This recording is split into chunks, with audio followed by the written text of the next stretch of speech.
gente vai falar um pouco sobre os processos em si de higienização, limpeza e esterilização.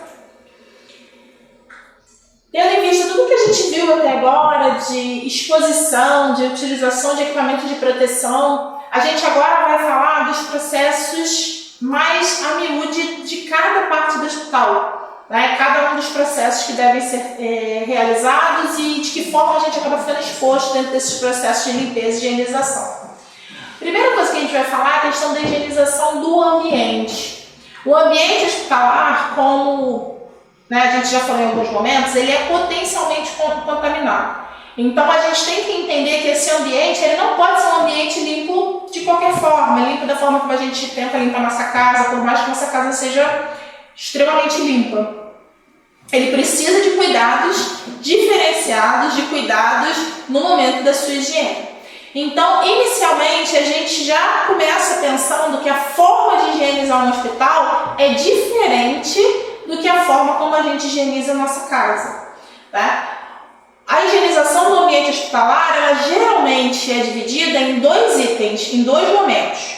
Uma chamada de limpeza concorrente, que é aquela limpeza do dia a dia, é a limpeza das superfícies, de maçaneta, piso, bancada, de campainha. Só que a limpeza daquele material que está ali mais próximo do paciente é a limpeza do dia a dia. Ela geralmente é feita com o uso de desinfetantes, que são passados pelas superfícies, basicamente hipoclorito, álcool 70 e ácido peracético. Hoje se tem uma convenção no uso do hipoclorito no ambiente hospitalar e ela não é uma limpeza tão minuciosa. A limpeza concorrente é a limpeza mais é uma limpeza mais rápida, é uma limpeza que é feita todos os dias de forma mais rápida dentro do ambiente hospitalar. Então aqui nesse quadro eu trouxe para vocês alguns produtos de limpeza que a gente usa não só em casa quanto no ambiente hospitalar, mas fazendo essa contraposição de indicação do uso.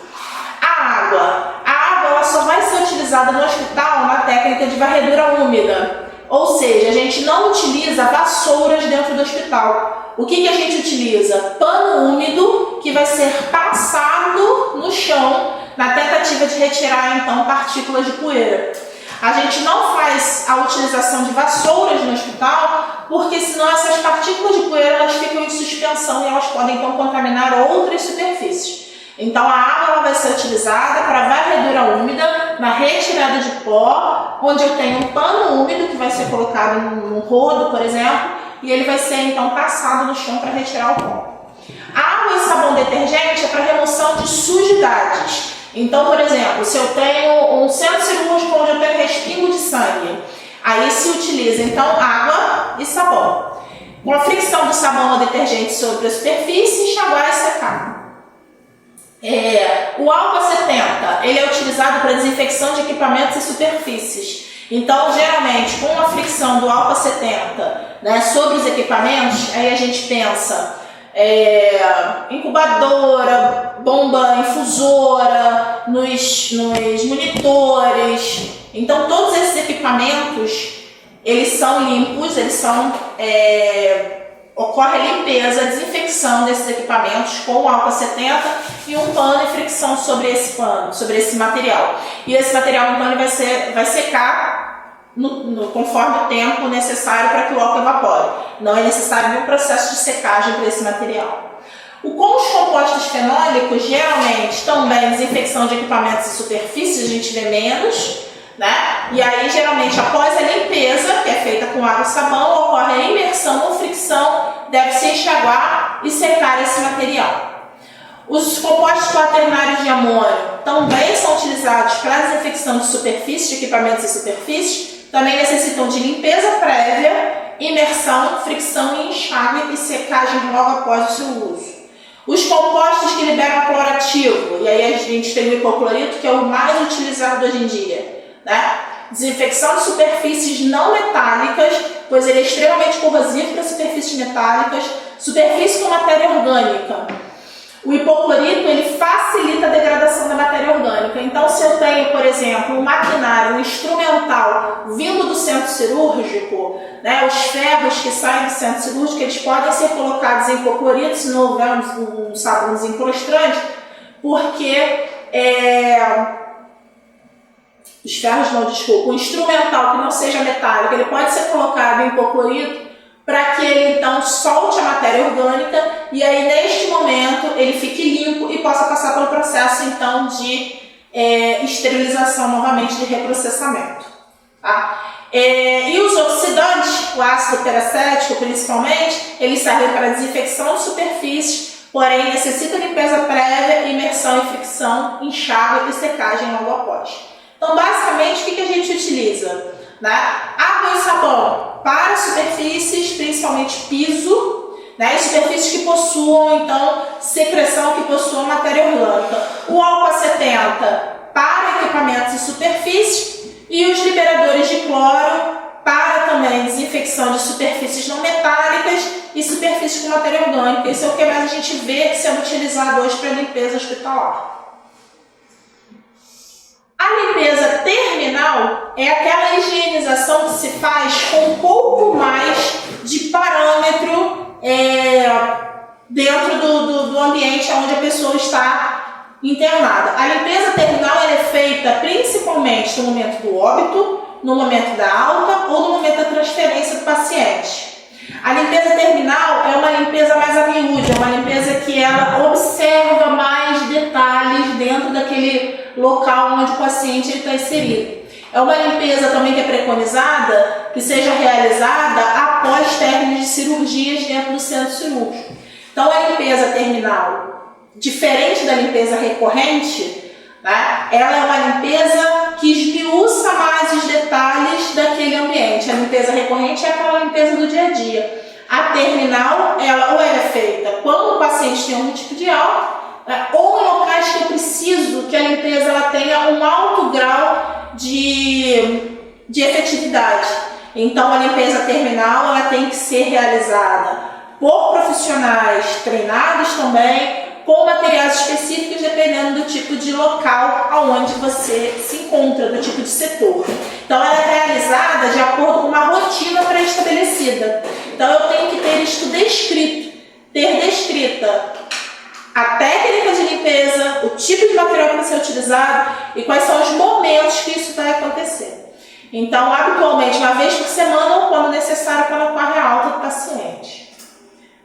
Então, a limpeza terminal, além de uma limpeza de mobiliários e equipamentos, a gente tem que limpar todos os locais onde ocorreu o contato direto com esse paciente. Então, a gente tem que limpar o banheiro, tem que limpar a maca, tem que limpar a cadeira de roda, tem que limpar a cadeira higiênica. Então, na verdade, é necessário que em qualquer local onde o paciente possa ter tido contato, a gente tem que ter um processo de limpeza ali para aquele material, para aquela região. Então, como eu falei, é feita após a alta, transferência, óbito ou longa permanência de paciente e também em centros cirúrgicos. Quando a gente pensa em limpeza, em desinfecção de tipos de material e tudo mais, a gente precisa antes entender que os materiais eles também são classificados de acordo com a sua utilização. Né? Então, quando a gente vai utilizar um material e esse material ele tem uma indicação de estar estéril ou somente limpo, isso faz ele ser classificado de acordo com a sua criticidade, né? Se ele é mais crítico ou menos crítico, pensando na questão da esterilização. Então, os artigos que são classificados como múltiplo uso, aqueles artigos que podem ser utilizados mais uma vez e necessitam ser reprocessados, eles podem ser classificados de acordo com o seu risco de transmissão, potencial de transmissão de infecção, e aí eles são classificados em 3 itens: artigos críticos, artigos semicríticos e artigos não críticos. O que significa isso? Os artigos críticos são aqueles utilizados em procedimentos invasivos com penetração de pele e penetração de mucosas. Tá? Então são artigos que eles vão ultrapassar as barreiras do corpo, eles vão chegar até áreas que são áreas consideradas estéreis, áreas que não são contaminadas. Eles podem chegar a tecidos subepiteliais e ao sistema vascular. Então, por exemplo, se eu vou funcionar uma veia, uma agulha que funciona uma veia, é considerado um artigo crítico. É um artigo que precisa estar estéril, porque vai entrar em contato com o ambiente estéril e vai ultrapassar as barreiras corporais que a gente tem. E geralmente esses artigos, eles são estéreis, né, são esterilizados e são de uso único, muitas das vezes de uso único. Poucos são os materiais que são utilizados, são classificados como críticos e são reutilizados. Esses materiais, na maioria das vezes, são materiais cirúrgicos, né? Não são materiais de uso no dia a dia, que a gente chama de material então de consumo. Os materiais de consumo, na grande maioria das vezes, são materiais críticos de uso único, não são materiais que devem ser reprocessados. Alguns exemplos, né? Agulhas, lâminas de bisturi, são materiais que são considerados então materiais críticos de uso único que não devem ser reutilizados. Outros que podem ser considerados críticos, porém são reutilizados: tesoura de cirurgia, né, os trocáteres das cirurgias também. Então, esses são artigos que podem ser reutilizados desde que passem pelo processo de esterilização, que a gente vai ver um pouquinho mais à frente. Os artigos que são considerados semicríticos, eles entram em contato com a pele não íntegra ou com mucosas íntegras, né, e devem ser submetidos à desinfecção de alto nível ou esterilização. Eles podem ser reutilizados, mas eles devem ser reutilizados de forma estéril. Eles devem ser reprocessados. Então, por exemplo, um material que possa ser utilizado em curativos, né, uma bandeja de curativos, uma bandeja de cateterismo vesical, ele vai entrar em contato com a mucosa ou vai entrar em contato com a pele íntegra e ele pode ser reutilizado desde que eu tenha esse material sendo limpo e sendo esterilizado novamente.